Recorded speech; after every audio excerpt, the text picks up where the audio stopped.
რუსეთისთვის ყველაფერი უფრო და უფრო მძიმდება. ყირიმი უკვე მძიმე მდგომარეობაში იყო.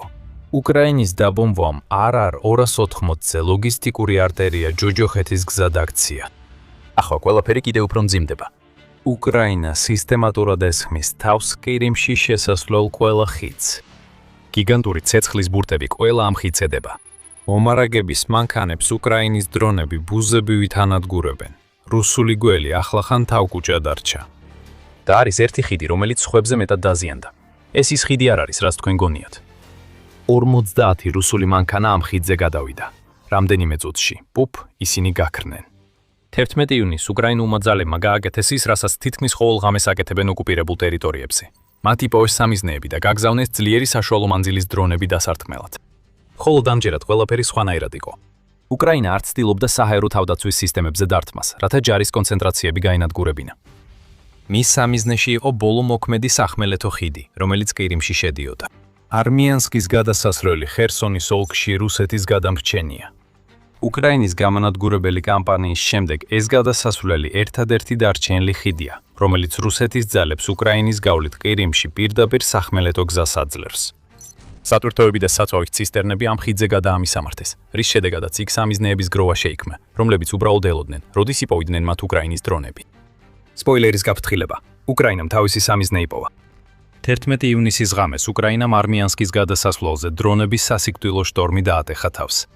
უკრაინის სამხედროების პირველი ცალკეული შეტევითი პოლკის ხელმძღვანელობით ამ დარტყმა მხოლოდ რუსეთის უკანასკნელი სახმელეთო ხიდი ყირიმში კი არ დააზიანა. მან წყობრიდან გამოიყვანა ყველა მანქანა, რომელიც მის გამოყენებას ცდილობდა. როცა მტვერი ჩაცხრა და კვამლი გაიფანტა, შედეგებიც გამოჩნდა. დაახლოებით 50 რუსული მომარაგების მანქანა წუთებში განადგურდა. ერთმა ღამის დარტყმამ ისინი აალებული დატოვა ერთადერთ ყირიმის ხიდზე, რომელიც რუსეთს დარჩა. რუსეთს ეს უნდა ევარაუდა. პუტინის ხელქვეითებმა ალბათ ზუსტად იცოდნენ რა მოხდებოდა. მათი პრობლემა ის იყო, რომ უკრაინამ მათ არჩევანი არ დაუტოვა.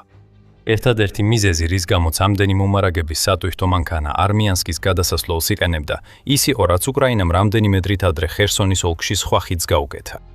რუსეთი იძულებული გახდა სხვა გზაზე გადაემისამართებინა თავისი სატვირთოები, ან დაეტოვებინა ისინი ხერსონში, სადაც ისინი ყირიმს ვეღარ მოამარაგებდნენ. პუტინი ახლა შეიძლება ნანობს, რომ სატვირთოები უბრალოდ არ დატოვა თავის ადგილზე, მაგრამ მას ეს არ შეეძლო. ის უკრაინის შექმნილ ჩიხშია მოხვედრილი. მას ყირიმის მომარაგება სჭირდება, მაგრამ ვერ რისკავს, რადგან უკრაინის დრონები თავისუფლად გაანადგურებენ სატვირთოებს, რომლებიც ყველა ერთ გზაზე მიდიან ნახევარკუნძულისკენ. მახე დაგებული იყო. უკრაინამ ის ოსტატურად დაამოქმედა. უკრაინის ბოლო ნაბიჯის გენიალურობის გასაგებად ჩერნობილის ხიდზე უნდა გადავინაცვლოთ. ისევ როგორც არმიანსკის გადასასვლელი, სადაც უკრაინამ ახლახან სასტიკად გაანადგურა 50 რუსული მანქანა, ჩერნობილის ხიდიც იყო ლოგისტიკური არტერია, რომელიც ყირიმს ხერსონის ოლქს აკავშირებდა. სინამდვილეში ეს იყო მთავარი ლოგისტიკური არტერია. ივნისში განხორციელებულმა რამდენიმე იერიშმა მიაყენა ეს ზიანი. ეხლა პირველი ცალკეული შეტევითი პოლკის მეთაურის დმიტრო ფილატოვის თქმით, ჩერნობილის ხიდი აღარ არსებობს. უკრაინის იერიშებმა ხიდზე კრიტიკული ზიანი მიაყენა, რაც ნიშნავს, რომ ჩერნობილის ხიდი ვეღარ უძლებს არც სამოქალაქო და არც სამხედრო მოძრაობას. ადგილიდან გადაღებული სატელიტური სურათები სრულ სურათს აჩვენებს. სურათებით შედარებით კარგად ჩანს, რას ნიშნავს კრიტიკული დაზიანება. პირველ სურათში ხიდი მთლიანადაა, ხოლო შემდეგში აღარ არსებობს. დაკარგულია დრონების იერიშების შედეგად, რომლებიც უკრაინამ დაუსჯელად განახორციელა. რუსეთმა უკვე განათავსა დროებითი პონტონური გადასასვლელი ხიდის შესაცვლელად. მაგრამ ეს არ იმუშავებს. უკრაინას ნებისმიერ დროს შეუძლია დაარტყას ამ გადასასვლელს და ის საერთოდ არ არის საკმარისად დიდი იმისთვის, რომ უზრუნველყოს ისეთი მოძრაობა, რომელიც საჭიროა ყირიმის ხერსონის გზით მომარაგებისთვის. ჩერნობილის ხიდის დაზიანების შემდეგ მტერმა არმიანსკის მარშრუტზე დიდი რაოდენობით სამხედრო და ეს კარგად გვაბრუნებს იმ ხიდთან, სადაც უკრაინამ ახლახან 50 მანქანა გაანადგურა.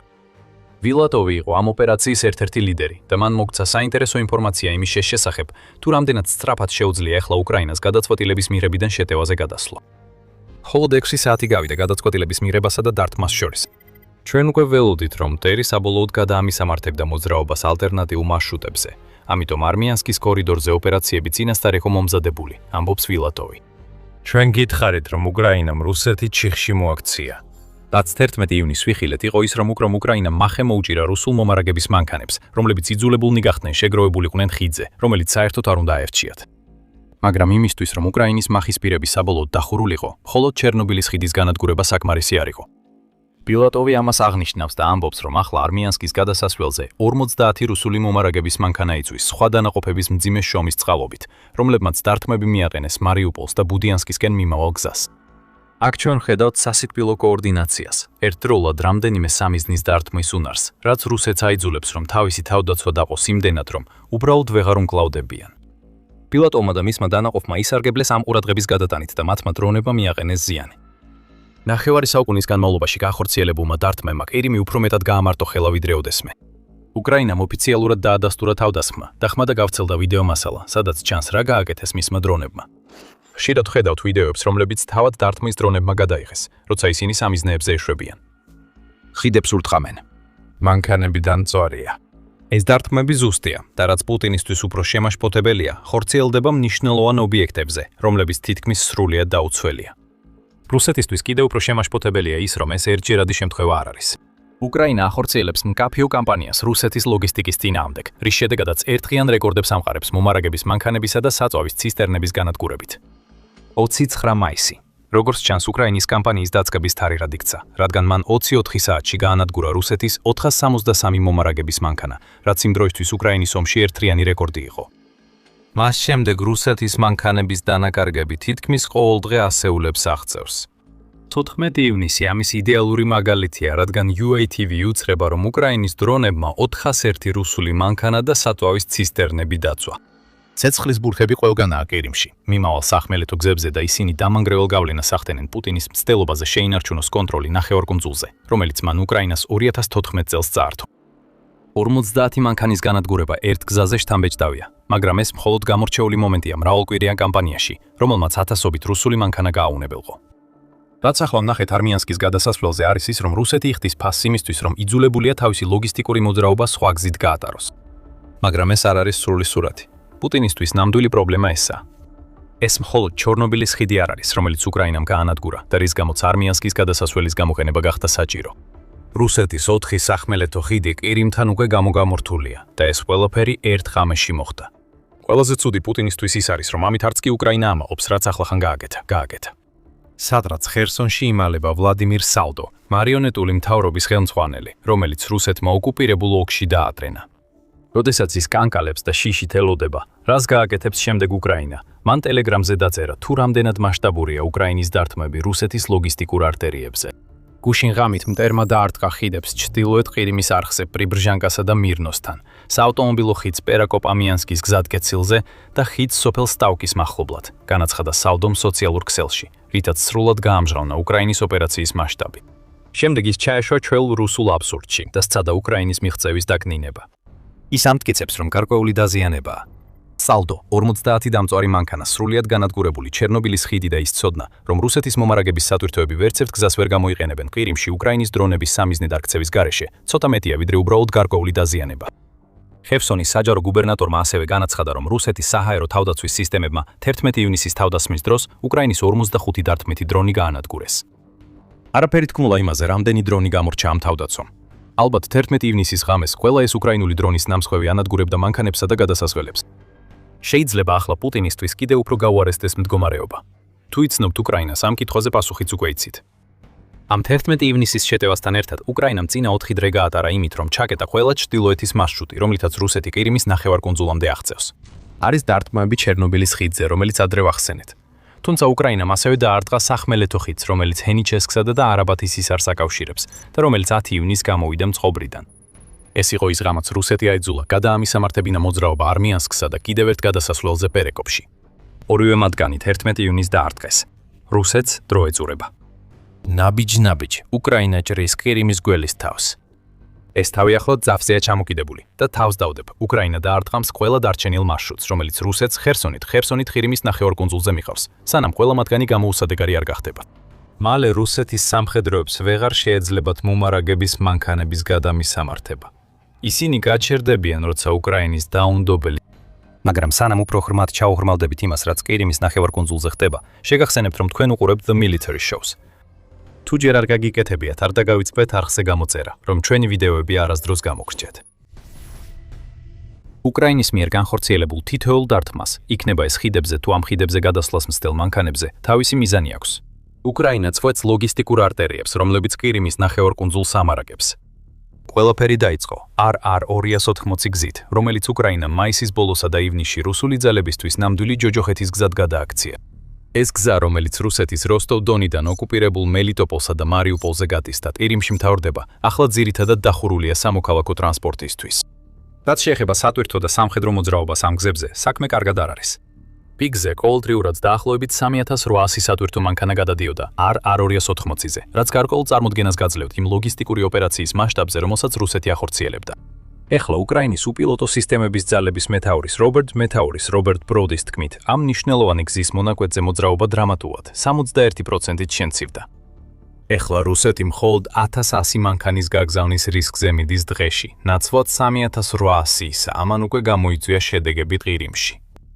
და ეს ყველაფერი უკრაინის გეგმის ნაწილია, რომელიც გულისხმობს რუსეთის უკანა ხაზებში ღრმად დარტყმას, რათა დააზიანოს ლოგისტიკური ქსელი, რომელიც პუტინს საშუალებას აძლევს შეინარჩუნოს კონტროლი ნახევარკუნძულზე. როგორც ომის კვლევის ინსტიტუტმა აღნიშნა 12 ივნისს უკრაინის მიერ რუსეთის სახმელეთო საკომუნიკაციო ხაზებზე გაგრძელებულმა დარტყმებმა სავარაუდოდ ჯაჭვური ეფექტი ექნება ბრძოლის ველზე და შეიძლება გაართულოს რუსეთის მზადება შეტევითი ოპერაციებისთვის.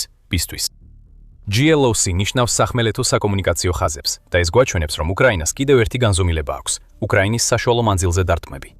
როდესაც სატვირთო მანქანები იწვის და გზები იჭრება, უკრაინა ასევე ანადგურებს კომუნიკაციას ყირიმსა და ოკუპირებულ ტერიტორიებს შორის. ეს იზოლაცია და ის მუშაობს. უკრაინული ცეცხლოვანი ბურტები არც კი უნდა იყოს უშუალოდ ყირიმში, რომ ნახევარკუნძულზე მყოფმა რუსმა ოკუპანტებმა ტკივილი იქცნონ. ის, რასაც ახლა უკრაინა აკეთებს, ბევრად უფრო გონივრულია, ვიდრე უბრალოდ ყირიმის დაბომბვა რაკეტებითა და დრონებით, თუმცა ამასაც საკმაოდ ხშირად აკეთებს. ჩვენ ეს ვიხილეთ იმ ღამეს, როდესაც 50 რუსულ მანქანასა და 4 სახმელეთო მარშრუტზე იერიში განხორციელდა, როგორც სევასტოპოლის ყირიმის პორტული ქალაქის საჯარო გუბერნატორმა მიხაილ რაზოზაევმა განაცხადა, რომ პორტის საჰაერო თავდაცვამ 22 დრონი ჩამოაგდო 11 ივნისს საღამოს 10 საათიდან შუაღამემდე. თუ რუსეთს ვიცნობთ, ჩამოაგდეს ნიშნავს, რომ დრონებიდან სულ მცირე ნაწილმა მაინც მიზანს მიაღწია. მაგრამ რაც შეეხება ყირიმის სახმელეთო მარშრუტებს, უკრაინა მეთოდურად და კარგად გათვლილი კამპანიით მოქმედებს. უკრაინისთვის რუსეთთან ომი არასოდეს დასრულდება ნამდვილად, სანამ ყირიმი არ დაბრუნდება. მაგრამ ნახევარკუნძულზე პირდაპირი შეტევა თვითმკვლელობაა, თუნდაც ომის ამ ეტაპზე. და რუსეთმა 4 წელი დახარჯა საკუთარი თავის ამოწურვაში, როცა უკრაინის თავდაცვას ეჯახებოდა. ამიტომ უკრაინა დისტანციიდან ურტყამს. ყირიმის გარშემო ყველა ლოგისტიკურ არტერიას, რომელიც ნახევარკუნძულს ამარაგებს. როდესაც მეტი გზა იკეტება, ხიდები ნადგურდება და მანქანები იწვის, ყირიმსა და ოკუპირებულ ტერიტორიებს შორის მოძრავი საბრძოლო მასალა, საწვავი, ტექნიკა და მარაგები ჩერდება. ეს არის უკრაინის სტრატეგიის გენიალურობა. უკრაინას არ სჭირდება ჯარისკაცების გაგზავნით რუსეთი გააძევოს. უკრაინა პუტინისთვის ყირიმის შენარჩუნების იდეას აუტანელს ხდის. და ამჟამად რუსეთის კონტროლი ყირიმზე უფრო სუსტია, ვიდრე მას შემდეგ, რაც პირველად დაიკავა ნახევარკუნძული, რადგან უკრაინის საშუალო მანძილის დარტყმების ტკივილი ვრცელდება.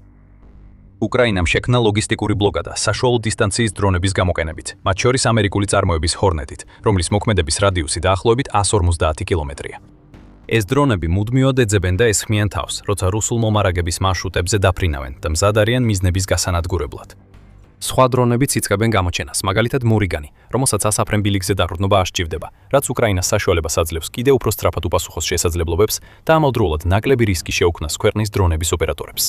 ჩვენ ნახეთ გავლენა RR-280-ზე, სადაც რუსული სამხედრო მოძრაობა თითქმის შეჩერდა. მაგრამ უკრაინის საშუალო რადიუსის დრონებიც პრობლემებს ქმნიან სხვა ოკუპირებულ რეგიონებში, მაგალითად ლუგანსკში. იქ უკრაინის მესამე არმიის კორპუსმა საჰაერო კამპანია წამოიწყო, რამაც ფაქტობრივად მათ მისცა კონტროლი ცის დიდი ნაწილისთვის, დონბასის ერთ-ერთ ყველაზე მნიშვნელოვან რეგიონზე. ეს კონტროლი კორპუსს საშუალებას აძლევს განახორციელოს დარტყმები, რომლებიც გავს იმ დარტყმებს, რასაც ვხედავთ სახმელეთო ხიდებზე, რომლებიც ყირიმს უკრაინის მატერიკთან აკავშირებს. სატვირთო მანქანები და გზები განადგურებულია ოკუპირებული უკრაინის მასშტაბით. წინა ხაზზე მყოფი ჯარისკაცებისთვის ეს ნიშნავს, რომ ისინი ვერ იღებენ იმას, რაც სჭირდებათ იმ რეკორდული რაოდენობის შეტევების დასის დასაწყებად, რომლებიც პუტინს ჯერა რომ ზაფხულში დონბას რუსეთს მიართმევს.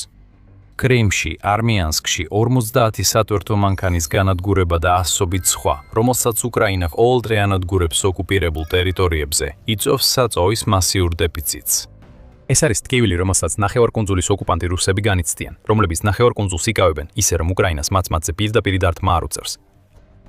11 ივნისის ანგარიშში, რომელიც გამოქვეყნდა სულ რამდენიმე საათით ადრე, სანამ უკრაინა არმიანსკში მანქანებს გაანადგურებდა, როიტერსმა განაცხადა, რომ მთელ კრიმში საწვავის სადგურები ამოიწურა, რაც უკრაინის ლოგისტიკური ბლოკადის კამპანიის პირდაპირ შედეგია რუსეთის საწვავის სატვირთოებზე.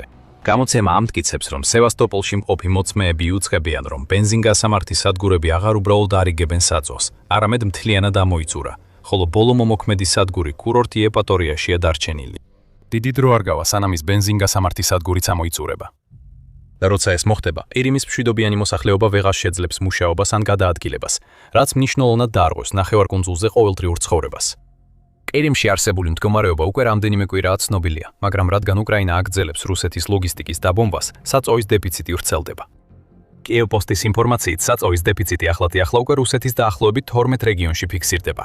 მოსკოვი ამტკიცებს, რომ სისტემური პრობლემა არ არსებობს. მაგრამ არსებობს. უკრაინა ანადგურებს რუსეთის სეთის საწვავის მარაგებს, როდესაც ოკუპირებულ ტერიტორიებზე სატვირთო მანქანებს ანადგურებს.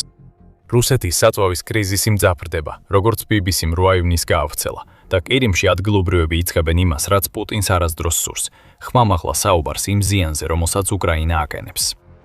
ეხლა სამსახურში ფეხით დავდივარ. რა თქმა უნდა, ეს მანქანით სიარულზე ნაკლებად მოსახერხებელია, მაგრამ დიდი პრობლემა არ არის. ახლა მხოლოდ ცხენის ყიდვა დამრჩა, ამბობს სიმფეროპოლის ერთ-ერთი მცხოვრები BBC-სთან, ირონიულად. გილოცავ პუტინო, შენ მიიყვანა შენი ხალხი იმ მდგომარეობამდე, რომ შუა საუკუნეების ტრანსპორტზე ოცნებობენ. კრიმის ნახევარკუნძულის ერთ-ერთი ყველაზე მნიშვნელოვანი შემოსავლის წყაროც კი ვერ მოაქვს ის შემოსავალი, რაც უნდა მოქონდეს. ტურიზმი ნახევარკუნძულზე კლებულობს და ამის ერთ-ერთი მთავარი მიზეზი ისაა, რომ მოგზაურებმა არ იციან, შეძლებენ თუ არა კრიმში გადაადგილებას, როცა ჩავლენ. 11 ივნისის ანგარიშში ნოვაია გაზეტამ გამოავლინა, რომ კრიმში მოგზაურობის ორი ჯავშნის სანაცვლოდ 10 გაუქმება ხდება. სასტუმროს ჯავშნები მე-13-ით შემცირდა, ხოლო გაუქმებები 79%-ით გაიზარდა. მანქანებს, ავტობუსებსა და მატარებლებს, რომლებიც ყოველწლიურად ხალხს კრიმში გადახავთ, აღარ ენდობიან, ამიტომ რუსი ტურისტები მასობრივად ტოვებენ ნახევარკუნძულს. რატომ არის ეს მნიშვნელოვანი? რუსეთისთვის კრიმში ზაფხულის ტურიზმი კრიტიკულად მნიშვნელოვანია იმ ნარატივისთვის, რომელსაც პუტინი ნახევარკუნძულზე აფალიბებს. როცა სამოქალაქო პირები კრიმში მიიჩქარიან სანაპიროსა და თბილი ამინდის დასადგმობად, რუსეთს შეუძლია თავი ისე მოაჩვენოს, თითქოს კრიმში ყველაფერი ნორმალურადაა. თითქოს რუსეთს იმდენად დიდი კონტროლი აქვს, რომ მის მოქალაქეებს იქ ყოფნა უსაფრთხოდ მიაჩნიათ, მიუხედავად იმისა, რომ უკრაინასთან ომი უკვე 4 წელზე მეტია გრძელდება. პროპაგანდის მანქანა მუშაობს და იქმნება ილუზია. მაგრამ როცა ტურისტები კრიმში დასვენების გეგმებს ანებებენ თავს, ეს ილუზია ინგრევა. ტაქტიკურ დონეზე უკრაინის დარტყმები მიზნად ისახავს რუსეთის კონტროლის მოშლას ყირიმზე, ნახევარკუნძულის იზოლაციით. მაგრამ სწორედ ასეთი ტიპის პროპაგანდისტული გამარჯვებები ამყარებს მთავარ აზრს. ნელ-ნელა, მაგრამ აუცილებლად, პუტინის გავლენა ნახევარკუნძულზე, რომელიც მან 2014 წელს უკანონოდ მიიერთა, სუსტდება. და ჩვენ შეგვიძლია რუსეთის სახელმწიფო ტელევიზიაზეც ჩანს კონტროლის დაკარგვა. კიევის პოსტის მიხედვით, კრემლის მომხრე პროპაგანდისტები რუსეთის სახელმწიფო ტელევიზიაზე ახლა იძულებულნი არიან განიხილონ მდგომარეობა ყირიმში. ვლადიმირ სოლოვიოვი, რომელიც დიდი ხანია პუტინის ერთ-ერთი ყველაზე დიდი მხარდამჭერია, პირდაპირ ეთერში თავის მაყურებლებს უთხრა, რომ უკრაინა აქტიურად წყვეტს რუსეთის მომარაგების ხაზებს ნახევარკუნძულისკენ. სოლოვიოვი პანიკაშია. ის მიიჩნევს, რომ ყირიმში მასშტაბური ამფიბიური დესანტი შეიძლება განხორციელდეს, რაც მთელ რუსულ სისტემას დამანგრეველ შოკს მიაყენებს. მიუხედავად იმისა, მოხდება თუ არა ეს დესანტი, ამას დიდად მნიშვნელობა არ აქვს. რაც მნიშვნელოვანია, ეს არის პანიკა, რომელიც პროპაგანდას წამნავს.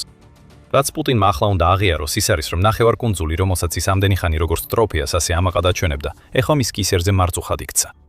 ყოველ ჯერზე, როცა უკრაინა ანადგურებს ხიდს ან ურტყამს მომარაგების მანქანას, რომელიც კერიმისკენ მიდის, ეს მარწუხი კიდევ უფრო მჭიდრო ხდება. ეხლა პუტინს შეუძლებელი არჩევანი აქვს. დატოვებს თუ არა თავს მარწუხში და დაიხჭობა ზუსტად ისე, როგორც მომარაგების ხაზები, რომლებიც ოკუპირებულ ყირიმს ემსახურება. თუ ამოიყვანს თავს და უარს იტყვის ნახევარკუნძულზე კონტროლზე. პუტინმა სწრაფად უნდა მიიღოს გადაწყვეტილება. უკრაინა არ აპირებს შეაჩეროს საშუალო მანძილზე დარტყმები, რადგან აგრძელებს სტრატეგიას ყირიმის იზოლაციისთვის, რათა აიძულოს რუსეთი გაიყვანოს ჯარები. ერთი რამ ზუსტად ვიცით. 1.5 მილიონი ოკუპანტი ყირიმში ახლა ნანობს თავის გადაწყვეტილებას. გაფრთხილება, რომელიც ჩერნობილის ხიდზე უკრაინის ტკრაინის 11 ივნისის დარტყმებამდე გაისმა, უნდა გაეთვალისწინებინათ. უფრო მეც გაიგებთ უკრაინის თავდაპირველ დარტყმებზე ხიდზე და ახალ დრონზე, რომელიც ამ ოპერაციის ვაშკლავი იყო, თუ ჩვენს რეპორტაჟს უყურებთ. თუ ეს ვიდეო მოგეწონათ, არ დაგავიწყდეთ გამოიწეროთ The Military Show, რომ არ გამოტოვოთ ჩვენი შემდეგი მასალები და მადლობა როგორც ყოველთვის ყურებისთვის.